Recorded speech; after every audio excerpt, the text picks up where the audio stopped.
Welcome to our counterpart of a two-part webinar on how we can prepare for life in this new immigration age. I'd like to thank Joyce Preschool and the City of Minneapolis for inviting Volunteer Lawyers Network to be a part of this webinar.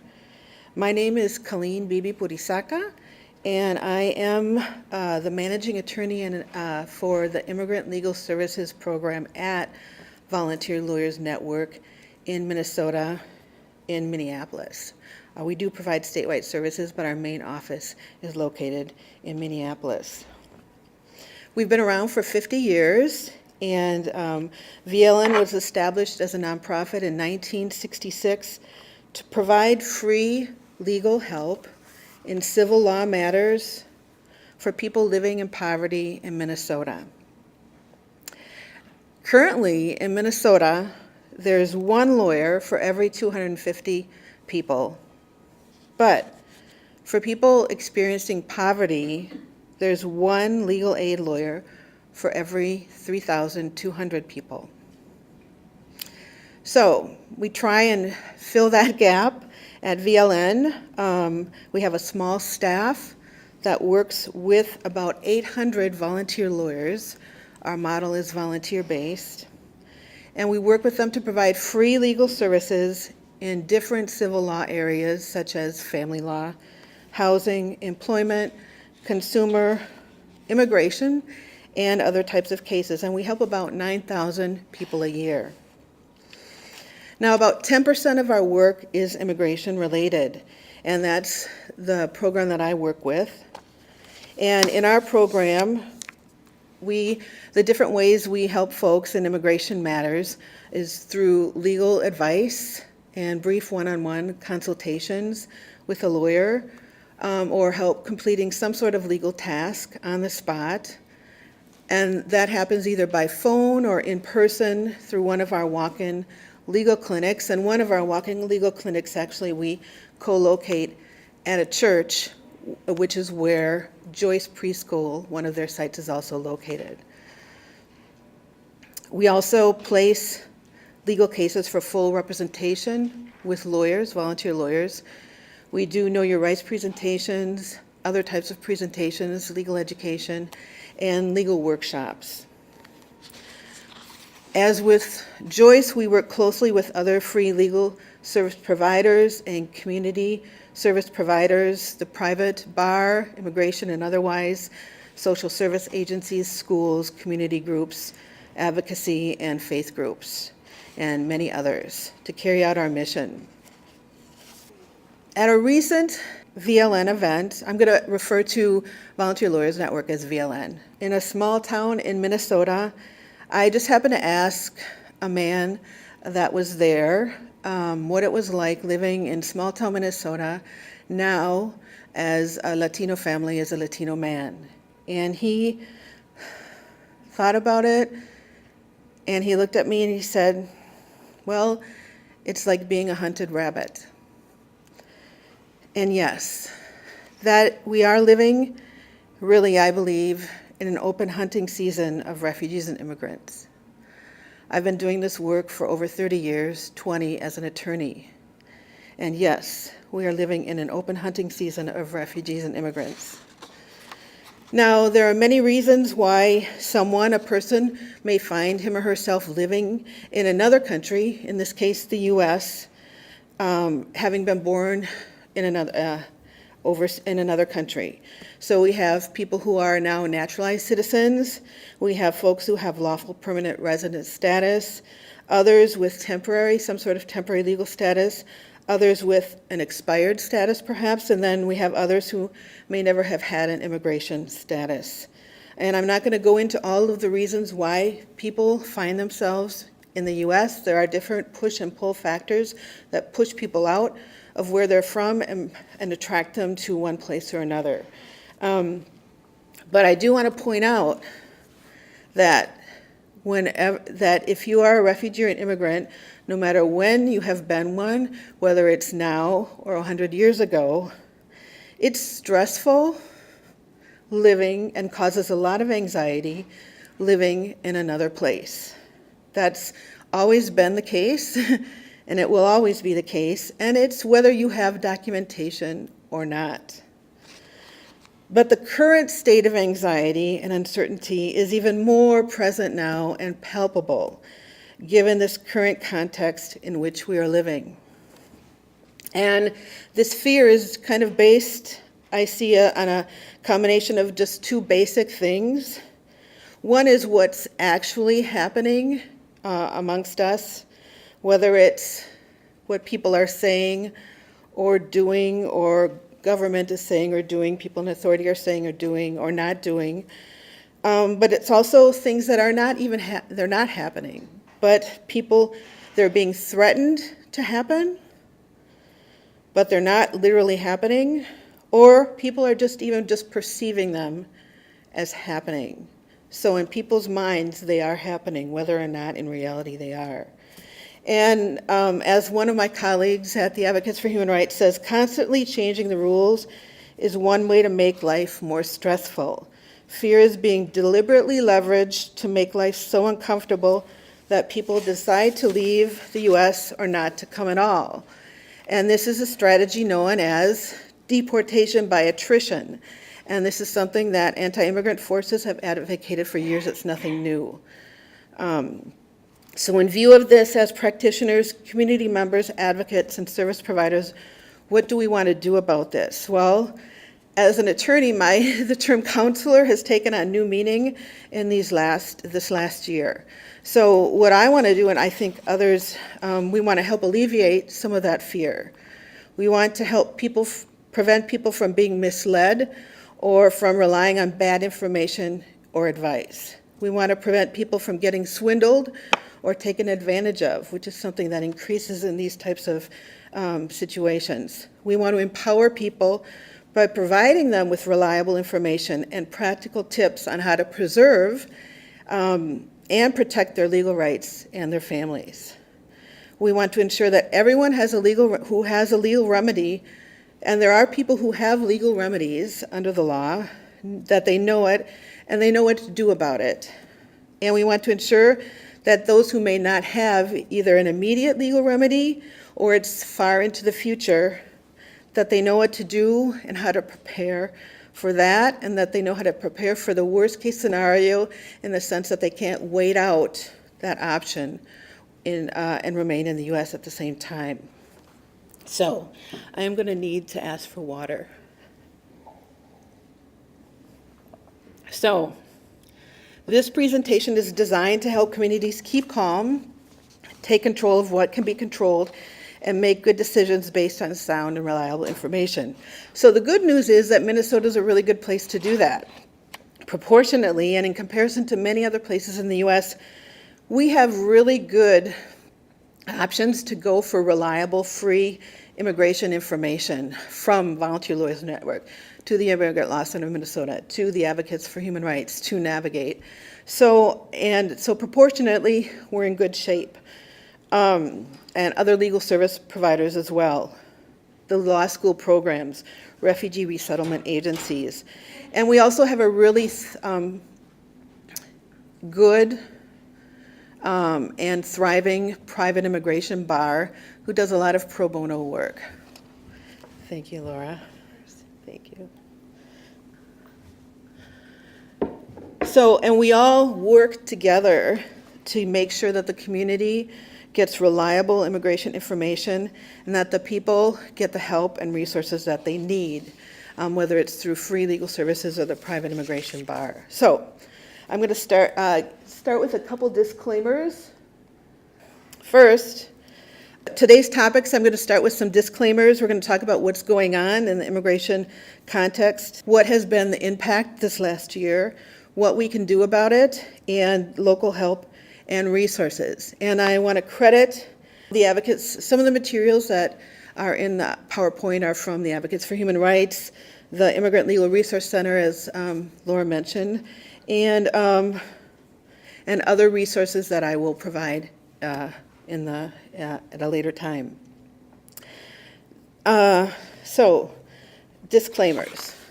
So as a lawyer, we always have to start out with a disclaimer. So first of all, what I'm going to talk about is not meant to be legal advice or taken as legal advice either for institutions or for individuals.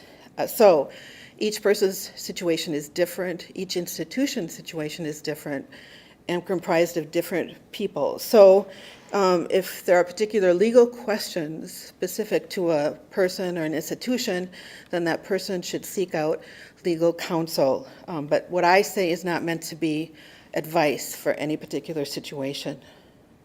Also, I'm an immigration lawyer, but a lot of the issues we're talking about encompass other types of laws, not just immigration laws. So it may be, well, it looks like an immigration issue, it's not, and other types of lawyers and legal advice might need to be sought out. Third, this is a quickly changing environment. What I say today could change tomorrow, and that's part of the uncertainty. That's what makes it hard to understand and deal with, both as folks, lawyers, advocates, everyone, and families. So the way we think about this issue, the way we approach it, we may need to tweak it as we go along. It's new to everyone, so some of it is we're just kind of flying by the seat of our pants and making it up as we go along. I mean, with a lot of thought and analysis and consideration, but nonetheless, it's very new to all of us.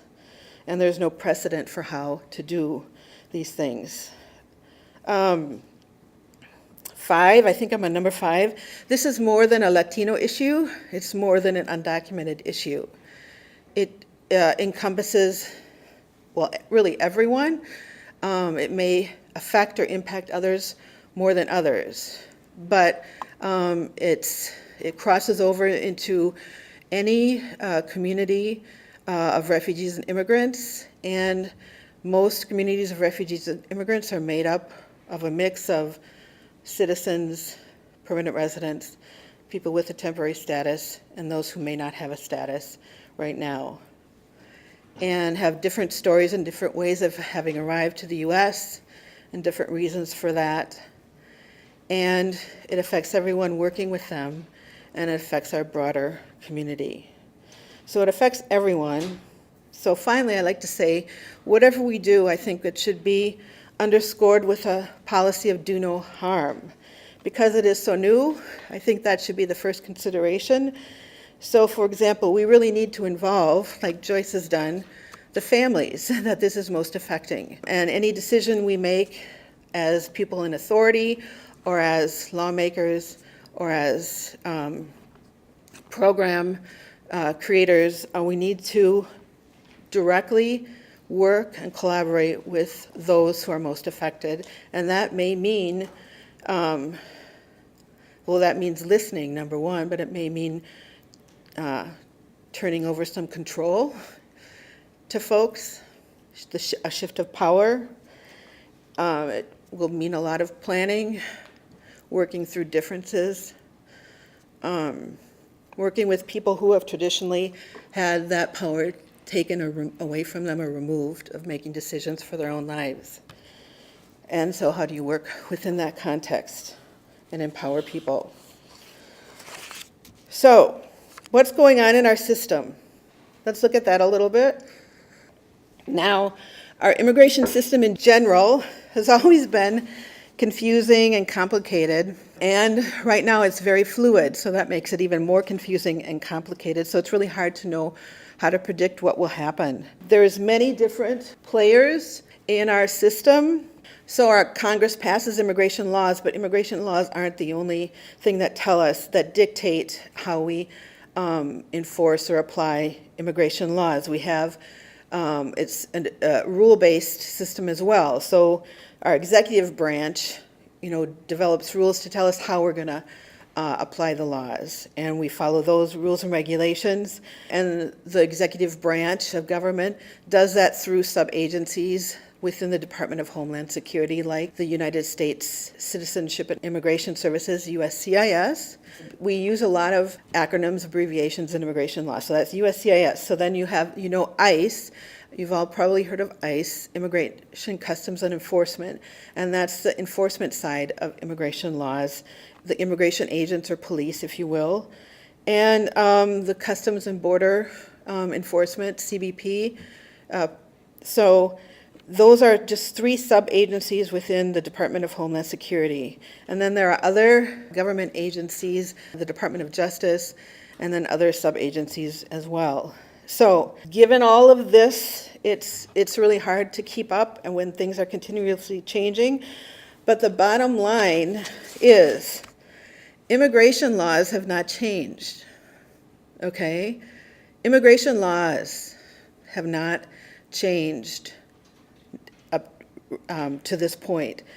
What has changed is how we enforce them. That is what is changing, and that is something that's easier to do than changing or creating a new immigration law. So for example, just a couple examples. ICE, which again is the Immigration, Customs, and Enforcement, is now prioritizing everyone for enforcement. In other words, do you have a legal right to be in the U.S.? And if not, then we're not going to let you remain here, and we will arrest and detain and try and deport you or remove you. So now it's not just prioritizing folks who have criminal backgrounds or are suspected of having criminal backgrounds. It's not just prioritizing people with prior immigration issues and they had an order to leave and they didn't leave, so they violated that order. And these are the minority of people, right? So this is the minority of folks. It's not just prioritizing people who are recent arrivals, but it's prioritizing everyone. So now, and that's part of the problem with this fear is now, whereas folks, we prioritize certain people in certain categories, and immigration pursued folks in those categories for arrest, possibly detention, and removal. And if you didn't have a way to defend yourself against that, then you would be removed. Whereas, and if you just happened to be arrested or picked or at the same place at the same time where someone else in one of these categories was being arrested or picked up, there wouldn't be a negative consequence. You wouldn't be arrested, you wouldn't be detained. That has changed. So if a person happens to be at a place where someone else in one of these other categories is being arrested or detained, then the likelihood is that other folks without documentation will be arrested and detained as well. And that is related to the second point, is that when folks are arrested and detained, there is an opportunity to not be detained when you're arrested. Not necessarily everyone has to be detained. And if folks are detained, then there may be a process for most people to obtain a bond and bond out of detention. And that has changed. So folks will more likely be arrested and detained, and whether or not they'll have an opportunity to post a bond is less likely for many people, or the bonds will be at an amount of money set so high that it will be virtually impossible for folks to bond out tens of thousands of dollars in some cases. So another priority is that there's a lot more funding flowing into the system for certain things over and above others. So more funding for border and enforcement, arresting, detaining folks, especially along the borders, for developing, building, creating more detention facilities and centers. The wall, you've all heard about, we want money for a wall, and for hiring more immigration judges. There's more pressure to work with local law enforcement to arrest. And there's a distinct difference in function between local law enforcement and immigration, which is local law or state law, and immigration enforcement, which is federal law. And local law enforcement generally want to protect, their purpose is to protect the community. So, and anyone who lives in a community. So there's many jurisdictions, municipalities who choose just to focus on local law enforcement and will not ask someone their immigration status if there's no crime involved. So there's a lot of pressure to have local law enforcement enforce federal immigration law and policy and to put that into the mix, which many local law enforcement are concerned about that because the fear is that one of the fears is that their relationship building with the community will be impacted negatively, and people won't report crime and cooperate with the police when there's crime. There's also some pressure to pass more restrictive laws and then to end other programs that have benefited people, some for decades, and for good reasons, for humanitarian reasons. So, for example, we've been hearing about the fight about how many refugees we should allow into the U.S. every year, and the numbers now have, the administration has decreased the numbers of refugees that we'll allow in every year. That's not the point of this conversation, but that's one example. The travel bans you've heard about, not allowing certain people from certain countries and certain situations to enter the U.S., the ending of DACA, which is the program for kids who came when they were children and had no choice in whether or not they would come to the U.S. or not. And then the ending of temporary protected status for literally perhaps up to 300,000 people in the U.S. from a variety of different countries, and some of whom have had this temporary protected status for decades. On the other hand, there seems to be some willingness to do something for the young adults who have DACA. So we'll see what happens in that arena. So those are immigration priorities that we've seen this last year. There are some trends that are related to those priorities coming out of the administration and Congress. And there's a couple of, I've kind of defined them into helpful and harmful, but one trend is, and it's, there's some states that they take this perspective and other states that take the opposite perspective. So one is there are some states that are taking the perspective, okay, we need to cooperate with federal immigration policy and law, and we're going to implement ordinances, state laws that lead us to do that and help us do that. And Texas is one example. They recently passed a ban on these, people call them sanctuary cities. They're really not sanctuary cities, but so there's a ban in Texas now on sanctuary cities, and requiring all local law enforcement to cooperate with federal officials. Then the other tact that other jurisdictions and municipalities are taking in states is to the exact opposite, to implement and pass laws that will actually provide more protections or benefits, not perhaps a legal benefit as far as an immigration status, because that's the purview of federal law. But for example, California has passed some laws that prohibit state and local law enforcement, including school police, from using resources to investigate, interrogate, detain, detect, or arrest persons for immigration enforcement.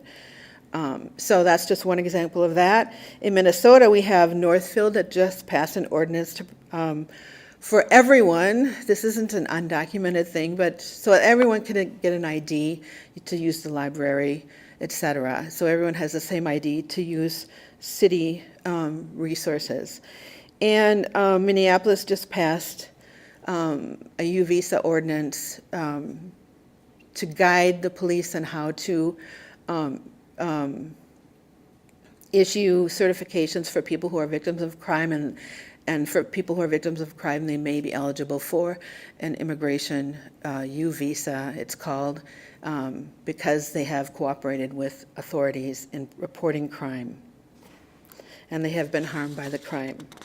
So that's just some examples. The third trend, apart from these kind of harmful or punitive measures, and then the helpful or more protective measures, is that there's been some legal challenges to some of the changes in immigration policy or executive orders that have been issued. So that's something to watch out for, are the legal challenges that are going up through the courts. Now, what has been the impact? So we're going to look at some of the impact, because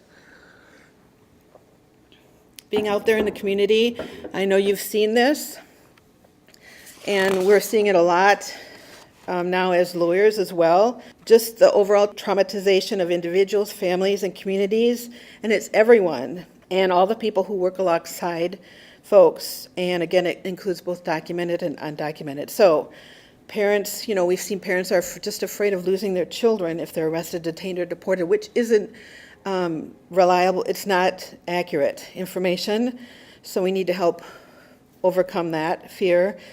Even lawful permanent residents are fearful of losing their status. And again, persons who are undocumented are afraid of just being arrested at any time and anywhere. 2, it's really affected how people literally live their lives. Undocumented and mixed status families are living more in the shadows than ever. People aren't using public transportation like they used to. People aren't wanting to attend public events, so that's going to affect a lot of activities. An organization might want to conduct public activities, how do you promote it, etc., where people feel safe to come out to them. And parents may not be allowing their children to receive services because they're afraid that in doing so, services for which they are eligible, because they're afraid in doing so that they may be detected along the way.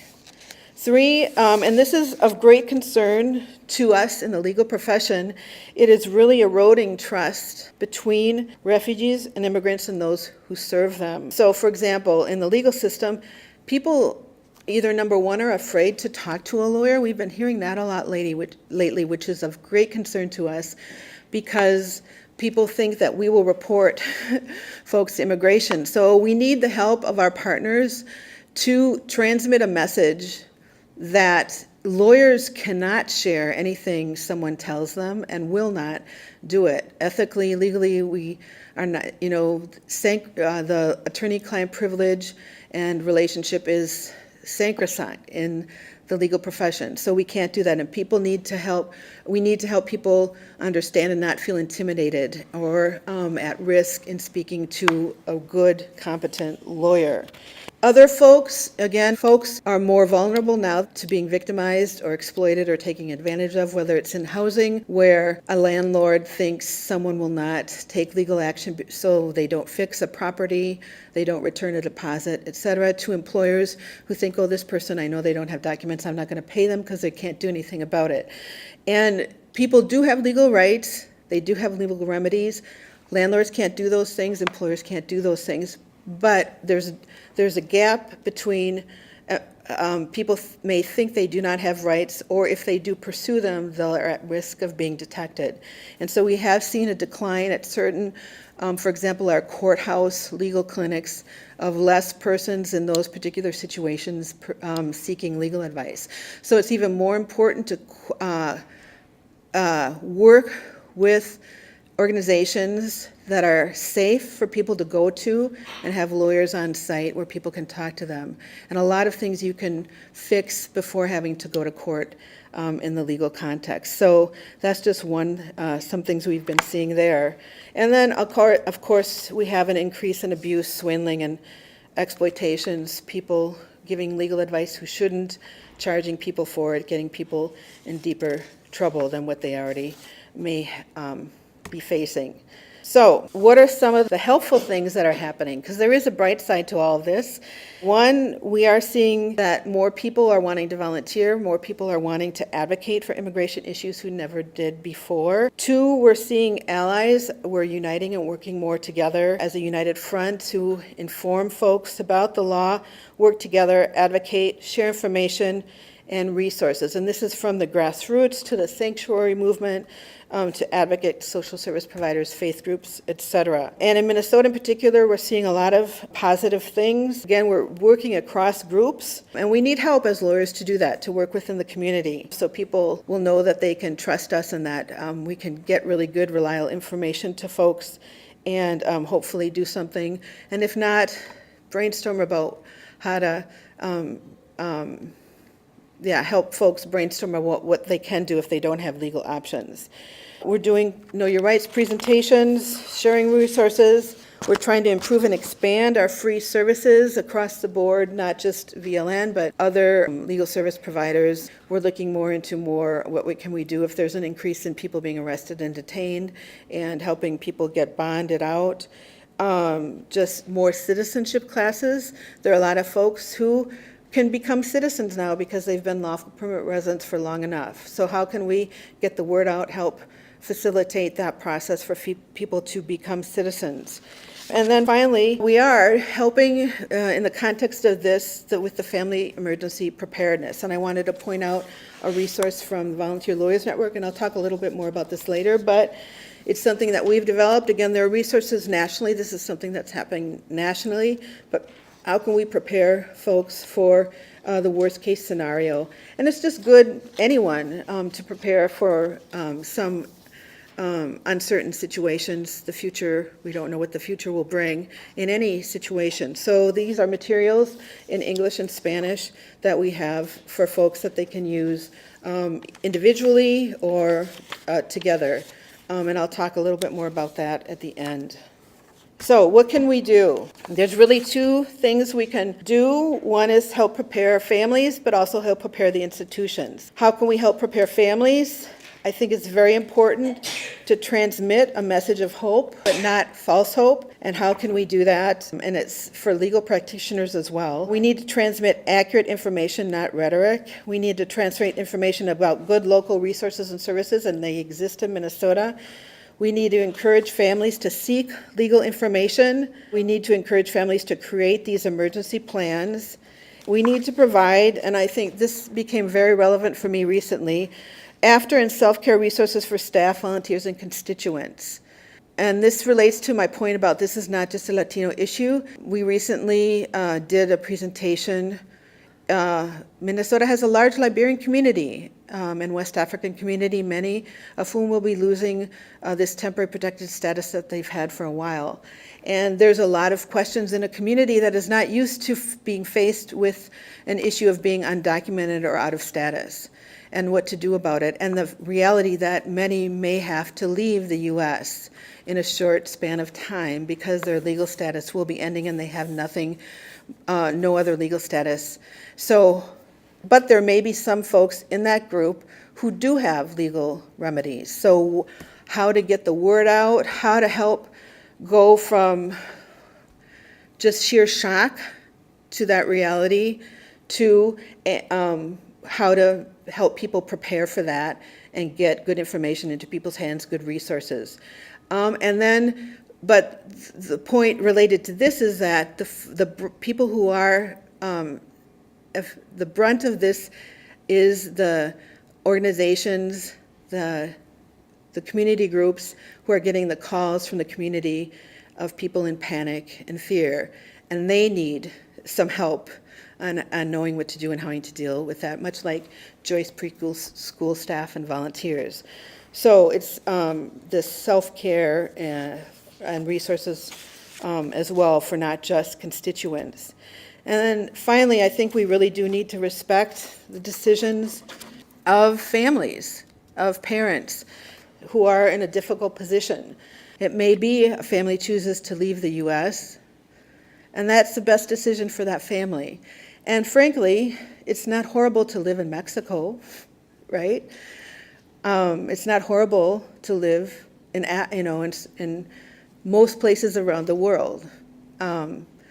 So we need to help people think about how that can be done and prepare for that eventuality if that is what might really happen, and that might be a choice families make.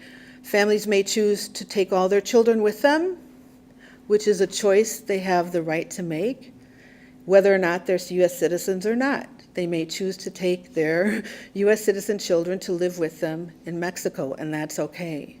They may choose to leave children in the U.S. with other adults, either temporarily or permanently, children who are citizens or not. That's their choice. So we need to respect families' decisions. Those are just some basics. How can we help institutions create safe places? Again, having that plan in place that Laura talked about with Joyce to secure this safe place and train and inform folks on staff, volunteers, everyone, what those policies are, what the plan is. Know the laws on what ICE will do if ICE immigration turns up at a place. Know what you'll do in response to that.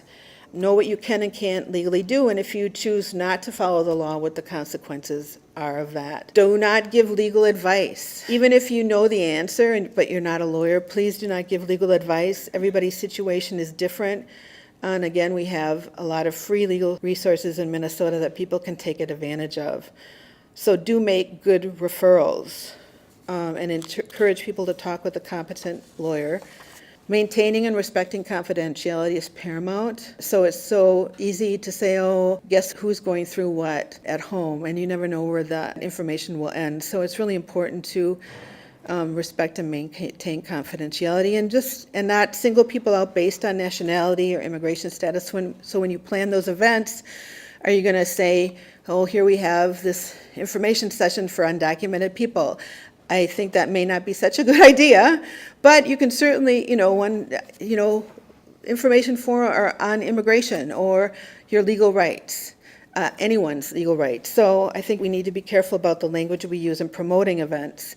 And having on site a source of not only people may not talk about their situation, but it's helpful to have something in writing on site where people can just take something and know where they can go for help and may not have to ask about that. And the other thing I think well-related is don't ask for information you don't need. And Laura referred to that, and I'll get more into that in a little bit. I wanted to point out the importance of family emergency preparedness and why it's important to encourage folks to do that. And again, this is more than a Latino issue. It's affecting the Liberian community and other communities that are going to soon lose statuses.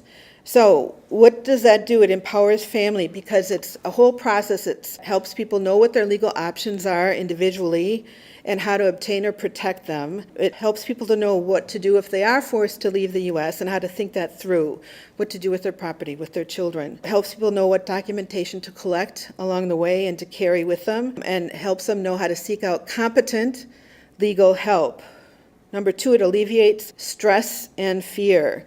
People make their own decisions ahead of time before someone else makes them for them. They know what they'll do if something happens. It may not happen, but they know what to do if it does. And they know that their children will be taken care of, much like what Laura said. We help people do delegation of parental authorities, which is one way a parent can say, okay, if I'm unavailable for a temporary period of time, who do I want to make legal decisions for my children? It's a power of attorney for their children, and we help people do that for free. And then finally, it helps people from being swindled. At one time, we were hearing that people were being charged hundreds, if not thousands of dollars to do this free one-page legal power of attorney affidavit. So what can institutions do? Again, in developing this internal plan, there's just some considerations. There are Fourth Amendment protections against unreasonable searches and seizures, so you don't have to allow immigration on non-public parts of a campus without a judicial warrant or probable cause. We can say no. And it's important to know that a judicial warrant, and I have examples of them, that allows or would allow for a search or seizure is different than a warrant of removal from immigration. So it's important to know the difference. And it's important to understand how to respond if an authority does have a warrant or wants access to the site, and who's going to make that decision. In terms of the judicial warrant, that is what may or may not give the right for someone to enter a site and search for someone, arrest someone. And it's very specific. It lays out the parameters of when that can happen, the dates, the name of the person, the name of what's can be searched or not, or obtained or not. It's very detailed, and it has to be signed by a judge. As opposed to an immigration warrant, arrest warrant, gives immigration no right whatsoever to enter a property. All it does is it gives immigration the right to arrest someone who they think should not be in this country, so that they can proceed with removal against that person. It does not give them a right to enter a property at all. Then secondly, we have the ICE sensitive locations memorandum or policy. It's still very unlikely, and it's still being followed by federal authorities. So it's very unlikely that immigration will enter one of these sites. There are always exceptions to a rule, and that's what you're going to hear in the news. But for the most part, really across the board, it's being followed. So, and the U.S. has affirmed this policy, and what it does In 2011, Immigration and Customs Enforcement, which is the enforcement branch, issued guidance on places its officers and agents were to refrain from immigration enforcement activities, and it's known as a Sensitive Locations Memo. It's intended to respect safe havens for immigrant communities. So schools, including preschools, as Laura mentioned, hospitals and places of worship are considered to be safe places where refugees and immigrants may frequent without fear of immigration enforcement actions happening. It also includes like protests and marches and things like that as well. There are some exceptions, such as when public safety is involved, but for the most part, ICE continues to follow the guidelines in this memo. So it's important to know that memo and that people know it's out there and it exists. The last point I want to make is, and Laura spoke to this as well, sometimes warrants may ask for certain records, or a warrant may ask to access records. So an institution needs to know what federal and state privacy laws say about that, about sharing or providing information, because they may prohibit it. Generally, an ICE warrant does not give it the right to access records. And the other point to that is you can't share records you don't maintain. So there may be a lot of information you just don't need to ask about. And so if you don't have it, no one can get it whether or not they have a warrant. Some of the laws that inform us about this are the FERPA, the Family Educational Rights and Privacy Act, and then where schools are prohibited without parental consent from providing information from a student's file. And there's also health, the laws regarding privacy, regarding health, etc. So the next slides are just some examples of what a federal warrant looks like, signed by a judge, and it could be a couple pages long. And it'll say the name of the premises, where it's located. It has to be very specific. In order for what? It'll specify why the warrant has been issued, and it has to be specific again. So, and then on the next page, you'll see that a judge has to sign it and date it, and it will have probably a parameter. This has to happen within a certain period of time. So anyone looking at this warrant needs to make sure that everything is okay before giving access, or call a lawyer. But again, it's very unlikely that ICE will show up or someone will show up with this type of warrant at a school. The next sample of a warrant is what it's called an ICE warrant. This is an immigration document, and all it is saying, look, this person's name, who we think entered the U.S. on such and such a date, such and such a place, this person we think can be removed from the U.S. And so this is giving this ICE officer the permission to arrest the person named in the document. It doesn't give them permission to enter any site. And if you don't give them consent, then they can't enter the site. So the second page, and this is more like a one-page document usually, and it's signed by an immigration official. So it's important to know the difference between those two procedures and documents. And it's okay to say no to authority in a legal way. We don't have to consent to search and seizure unless there's a warrant involved. So what local help is out there and how to get it? Again, there's different legal aid programs in the state of Minnesota. There's Mid-Minnesota Legal Assistant Aid, VLN, Immigrant Law Center, the Center for New Americans at the U of M, there's Law School Clinic, and there's refugee resettlement organizations, agencies, some of whom can help people in certain immigration situations because they have people who are accredited by the immigration system. And that's mostly all free. Sometimes the refugee resettlement agencies charge a nominal fee, but they can't charge more than a nominal fee for what they do. Then we have a great immigration bar. If there are no legal services, we'll help people figure out where they may need to hire a lawyer. And unfortunately, that may be the situation for a lot of folks. But we help people understand how to hire a good lawyer, what it means if you have a good lawyer or not, how to not get taken advantage of by someone who's either not a good lawyer, not an immigration lawyer, or is not a lawyer at all. And then there's a lot of really good written materials, again, including our Family Emergency Preparedness Toolkit, and that's available online for free in Spanish and English. We work with community groups to do workshops on family preparedness, and then people in that process meet one-on-one with a lawyer to either help them know talk about their immigration situation and what options they might have or might not and how to prepare for that, and meet with a family law or trained attorney to do this delegation of parental authority so that they can designate another adult person to care for their children where they may be temporarily unavailable to do so. So those are some of the resources we have. Thank you very much. It's a difficult time, but I want to end with this. This is what I end with because I know it's not an uplifting topic to talk about. So I end with two things. One is it's really important to transmit the idea that we're not alone, that people are uniting, and that really it's a minority of folks in the U.S. who are behind this push to change or restrict immigration policy and law. It is a minority of folks, so we need to remember that.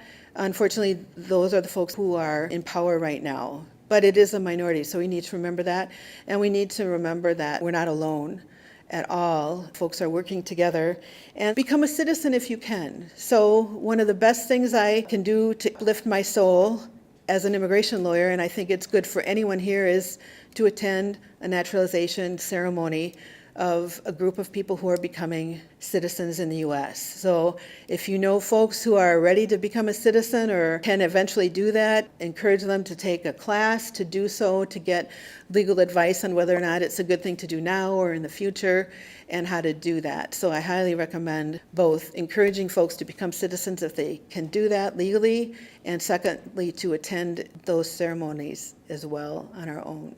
So thank you very much.